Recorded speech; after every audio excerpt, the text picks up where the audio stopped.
Hi friends, నా స్టైల్లో సాంబార్ చేస్తున్నా.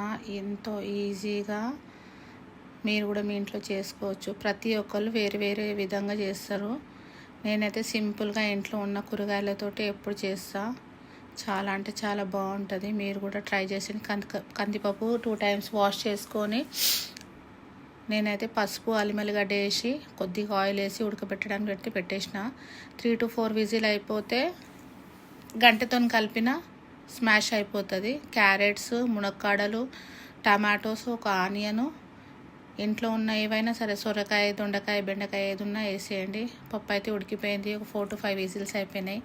ఇప్పుడు ఆయిల్ వేసేసుకొని ఆవాలు, జీలకర్ర, ఎండుమిర్చి, ఏవైతే వెజిటేబుల్స్ ఉన్నాయో కట్ చేసుకున్నాయో అవన్నీ వేసుకుంటున్నా. కొత్తిమీర, పుదీనా, కరివేపాకు.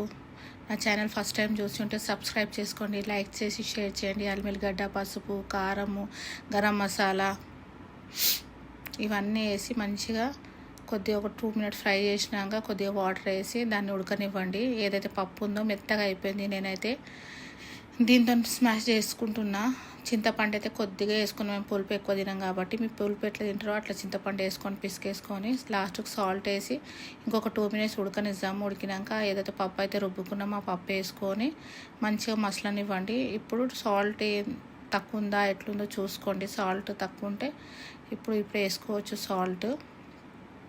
చాలా అంటే చాలా బాగుంటుంది. సింపుల్గా ఇంట్లో ఉండే కూరగాయలతోనే చేసుకోవచ్చు. మీ ఫ్యామిలీ ఫ్రెండ్స్కి పెట్టండి. ఎట్లా ఉందో కమెంట్లో పెట్టండి. లైక్ కొట్టి షేర్ చేయండి. మీ సపోర్ట్ ఎప్పుడు ఉండాలని కోరుకుంటున్నా. ఇంకా సపోర్ట్ చేయండి. ఒక్కసారి చేసి అయితే చూడండి. చాలా అంటే చాలా బాగుంటుంది. Thank you.